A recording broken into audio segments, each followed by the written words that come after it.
Hello everyone, I'm Astha. Welcome to our YouTube channel Government Job Change Notification.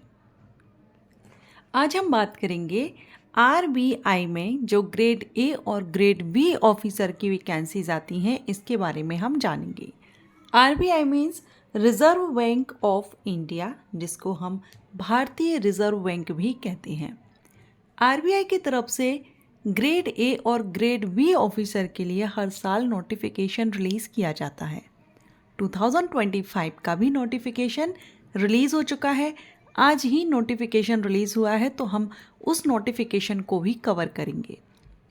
साथ में जानेंगे कि grade A या ग्रेड बी ऑफिसर होता क्या है, क्योंकि ये वैकेंसी आई हुई है। अभी हर साल वैकेंसी आती है, 2024 में भी आई थी, 2025 का भी नोटिफिकेशन रिलीज़ हो गया है और रिजर्व बैंक ऑफ इंडिया में जॉब करने का मौका मिलता है आपको इसमें। तो बेहतरीन जॉब अपॉर्चुनिटी है। जो बैंकिंग सेक्टर में अपना करियर बनाना चाहते हैं उनके लिए ये बहुत ही अच्छा मौका है आरबीआई में जॉब पाने का। सबसे पहले हम ग्रेड ए या ग्रेड बी ऑफिसर क्या है ये, क्योंकि इसका जो नोटिफिकेशन है वो इसी तरह से रिलीज़ किया जाता है, आरबीआई ग्रेड बी ऑफिसर या आरबीआई ग्रेड ए ऑफिसर। ठीक, तो सबसे पहले हम इसके बारे में शॉर्ट में जानेंगे, डिटेल में जानकारी नहीं लेंगे ज़्यादा डिटेल में, क्योंकि इसमें ज़्यादा कुछ समझने को नहीं है ये क्या है ग्रेड ए ग्रेड बी। इसके बाद हम इसकी एलिजिबिलिटी कंडीशंस को, salary, exam pattern, detail syllabus, age criteria, सारा सब कुछ हम क्लियर करेंगे। साथ में अभी जो नोटिफिकेशन आया है उसके भी इम्पोर्टेंट डेट्स को हम कवर करेंगे। आरबीआई के द्वारा ग्रेड ए और ग्रेड बी ये एक एग्ज़ाम है जो रिजर्व बैंक ऑफ इंडिया के द्वारा कंडक्ट कराया जाता है। ग्रेड ए और ग्रेड बी लेवल के जो ऑफिसर पद हैं उन पर भर्ती के लिए। अब ये जो पद हैं, ये जो पोस्ट हैं, ये प्रबंधकीय स्तर के पद होते हैं। एंड ये वैकेंसीज जो आती हैं ये डिसिप्लिन वाइज अलग अलग वैकेंसीज आती हैं। जैसे कि जो मैनेजर की वैकेंसीज आती हैं या राजभाषा वगैरह में इस तरह से अलग अलग आती हैं। लॉ में आएगी, सिविल में वैकेंसी आएगी, राजभाषा में वैकेंसी आएगी और एक जनरल भी आती है जो कि सभी डिसिप्लिन्स के कैंडिडेट उसमें एलिजिबल होते हैं। अभी जो वैकेंसीज आई हैं उनको हम आगे वीडियो में कवर करने वाले हैं, कौन कौन कैंडिडेट उसमें एलिजिबल रहेंगे। एक और बात मैं यहाँ पर कहना चाहूँगी कि ये जो वैकेंसी ग्रेड ए और बी पद के लिए जो आती है इसमें एक्सपीरियंस मांगा जाता है और कुछ पोस्ट ऐसी भी रहेंगी जहाँ पर फ्रेशर आवेदन कर सकते हैं, लेकिन मैक्सिमम यहाँ एक्सपीरियंस रखा जाता है। तो चलिए देखते हैं। तो अभी 2025 का नोटिफिकेशन रिलीज़ हो गया है और हम यहाँ पर पोस्ट देखेंगे। तो पोस्ट आप देख रहे हैं, एक तो है लीगल ऑफिसर जो कि ग्रेड बी की पोस्ट है। सेकेंड आपकी मैनेजर की पोस्ट आई हुई है जिसमें एक टेक्निकल सिविल के लिए है और एक टेक्निकल इलेक्ट्रिकल के लिए है, ये ग्रेड बी की ही पोस्ट है।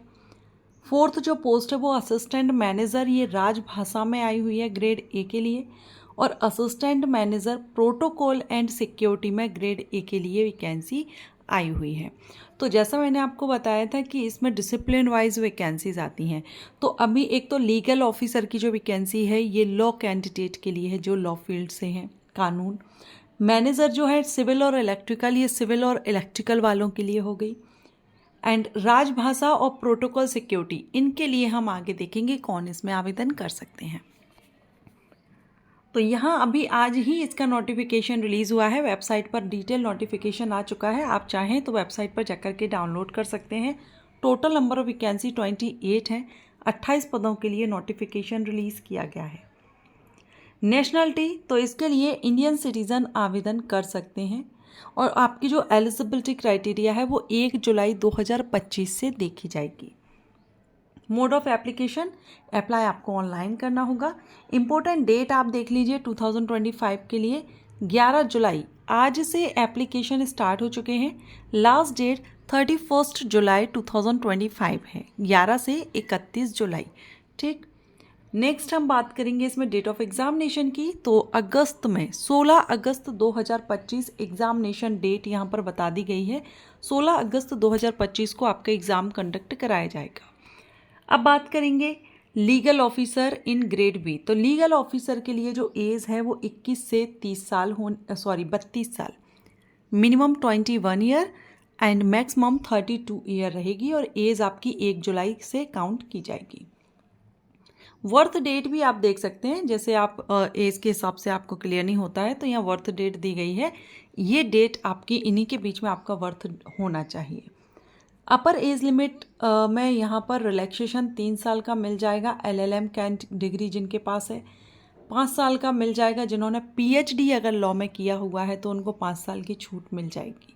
ओके, अब जॉब रिक्वायरमेंट्स भी दिया गया है, क्या आपकी जॉब रहेगी वो यहाँ पर आप देख पाएंगे। एजुकेशनल क्वालिफिकेशन, तो इसमें क्योंकि ये लॉ के लिए है तो आपने लॉ में डिग्री ली हुई हो, bachelor degree in law from any university और कॉलेजेस, मिनिमम 50% मार्क्स के साथ में, और जो रिजर्व कैटेगरी से हैं उनके लिए 45% में भी आप एलिजिबल हो जाएंगे। अब एक्सपीरियंस भी मांगा गया है इसमें। एक तो आपका बार काउंसिल में एडवोकेट जो है वहाँ पर आपका एनरोल होना चाहिए और कम से कम 2 साल का आपके पास एक्सपीरियंस होना चाहिए। ओके, नेक्स्ट यहाँ पर आपका एग्ज़ाम पैटर्न भी बताया गया है कि लॉ में अगर आप आवेदन कर रहे हैं तो आपके लिए क्या एग्ज़ाम पैटर्न यहाँ पर रहेगा। Online and offline selection will be through online and offline examination and interview. Online होगा, ऑफलाइन होगा और इंटरव्यू होगा, ये आपका सिलेक्शन पैटर्न रहेगा। तो ये आपका यहाँ पर टाइप ऑफ पेपर, जैसे कि पेपर फर्स्ट दिया गया है। पेपर फर्स्ट आपका जनरल नॉलेज का रहेगा, general knowledge of law, objective type और डिस्क्रिप्टिव टाइप रहेगा। ठीक है, ऑब्जेक्टिव 30 का है और डिस्क्रिप्टिव 120 का है। टोटल 150 का फर्स्ट पेपर। सेकंड पेपर आपका इंग्लिश डिस्क्रिप्टिव टाइप रहेगा, ये 100 का है। सेकंड पेपर आपका टोटली डिस्क्रिप्टिव रहेगा, 3 घंटे का समय है। और लास्ट में आपका इंटरव्यू। तो हम कह सकते हैं कि प्री, मेंस एंड इंटरव्यू, ये 3 फेजेस में आपका सिलेक्शन रहता है। इसके अलावा मैनेजर टेक्निकल सिविल के लिए तो सिविल वाले एलिजिबल हैं। इसमें age upper age limit 35 year है। ठीक है, याद रखिएगा, सिविल के लिए 35 ईयर है अपर एज लिमिट। एजुकेशनल क्वालिफिकेशन में बैचलर डिग्री आपने सिविल इंजीनियरिंग में ली हुई हो 60% मार्क्स के साथ में आप इसमें आवेदन कर सकते हैं, लेकिन इसमें भी एक्सपीरियंस मांगा गया है कम से कम 3 साल का। इसके बाद इसमें भी आप सिलेक्शन पैटर्न देख सकते हैं, first paper, second paper and interview. ठीक, नेक्स्ट अब देखिए इसमें जो फर्स्ट पेपर है ना वो ऑब्जेक्टिव ही रहा है, पेपर सेकंड आपका डिस्क्रिप्टिव है। लेकिन जो अभी हमने लॉ में देखा था उसमें पेपर फर्स्ट में भी डिस्क्रिप्टिव और ऑब्जेक्टिव दोनों दिए गए थे। तो ये आप जिस पोस्ट के लिए कर रहे हैं पोस्ट के हिसाब से सिलेक्शन प्रोसीजर में आपको एग्ज़ाम पैटर्न में अंतर देखने को मिलेगा। तो आप जिस पोस्ट के लिए आवेदन कर रहे हैं उस हिसाब से आप अपना एग्ज़ाम पैटर्न यहाँ पर देख लेंगे। इलेक्ट्रिकल के लिए है तो आपने इलेक्ट्रिकल में किया हुआ हो, ग्रेजुएशन, बैचलर डिग्री, इसमें भी 3 साल का एक्सपीरियंस है और इसमें भी आप एग्ज़ाम पैटर्न देख रहे हैं। नेक्स्ट असिस्टेंट मैनेजर राजभाषा का हम देखना चाहेंगे। तो इसमें एज 21 से 30 साल रखी गई है, 21 से 30 साल एज होनी चाहिए। एंड एजुकेशनल क्वालिफिकेशन में सेकंड क्लास मास्टर डिग्री आपने हिंदी में ली हो या Hindi translation with English as a subject आपका बैचलर डिग्री रहा हो, या फिर आपने इंग्लिश में मास्टर डिग्री ली है तो हिंदी आपका ग्रेजुएशन लेवल पर एज अ सब्जेक्ट रहा हो। तो हिंदी या फिर इंग्लिश में से जिन्होंने मास्टर डिग्री ली है वो यहाँ राजभाषा के लिए एलिजिबिलिटी रखते हैं, आवेदन कर सकते हैं।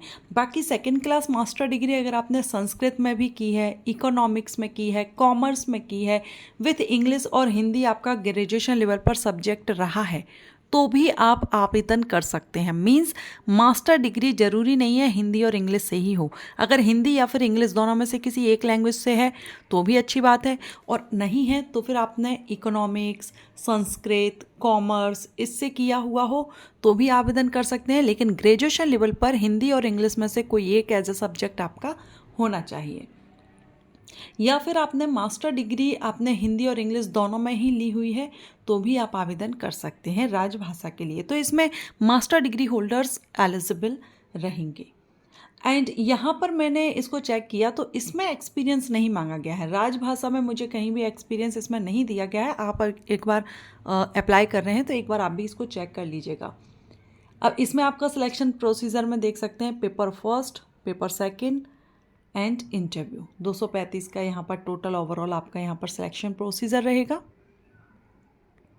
एंड लास्ट यहाँ पर है असिस्टेंट मैनेजर प्रोटोकॉल सिक्योरिटी के लिए। तो इसमें एज 25 से 40 वर्ष रखी गई है और इसमें एक्सपीरियंस मांगा गया है। ठीक 40 वर्ष रखी गई है। और इसमें आपका देखिए एजुकेशनल क्वालिफिकेशन में एक्सपीरियंस तो आप यहाँ देख ही रहे हैं, एजुकेशनल क्वालिफिकेशन इसमें नहीं दिया गया है, एक्सपीरियंस ही यहाँ पर रखा गया है। ठीक 10 साल का एक्सपीरियंस रखा गया है। तो यहाँ पर आपकी क्वालिफिकेशन तो दी हुई है लेकिन एक्सपीरियंस 10 साल का है। सो 10 साल वाले कैंडिडेट इसमें आवेदन कर सकते हैं। बाकी सिलेबस आपको डिटेल में आप नीचे स्क्रॉल करेंगे, अभी हम देखेंगे। पहले एप्लीकेशन फ़ीस और देख लीजिए। SC ST PWD कैंडिडेट को 100 + 80% आपका 18% GST रहेगा। जनरल OBC EWS के लिए 600 रुपये तो फीस रहेगी प्लस 18% आपका GST रहेगा। और जो स्टाफ के रहेंगे, बैंक से हैं, जो एक्स सर्विसमैन हैं, उनके लिए फ़ीस माफ़ रहेगी। मंथली यहाँ पर आपकी जो इन हैंड सैलरी हम कहें तो बेसिक पे ग्रेड ए के लिए अगर आप करते हैं तो ग्रेड ए पर आपकी सैलरी 62,500 पर मंथ यहाँ पर इनिशियल आपकी यहाँ बेसिक पे रहती है।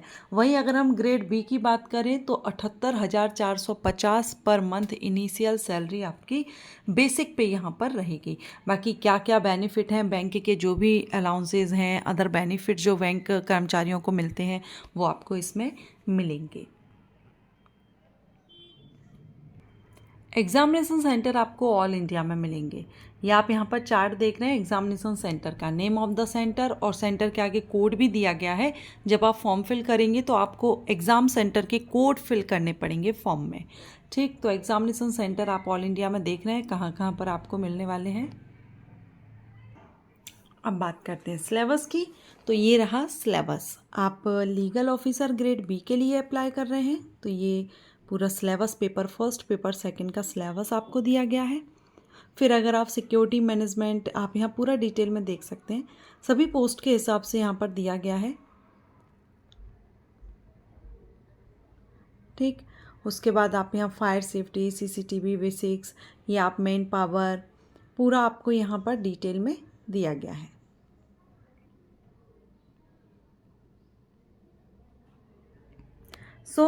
ग्रेड ए और ग्रेड बी जो कि एक एग्ज़ाम होता है, हर साल एग्ज़ाम कंडक्ट कराया जाता है RBI में जॉब पाने का।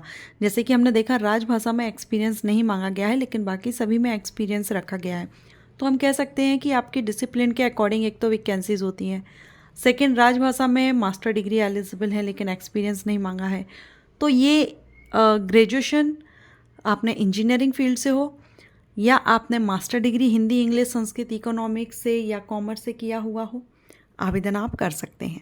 अच्छी अपॉर्चुनिटी है, अगर आप इसके लिए एलिजिबल हो तो आवेदन जरूर कीजिएगा। वैकेंसी अपडेट या ये जानकारी आपको अच्छी लगी हो तो वीडियो को लाइक कीजिए। Thank you.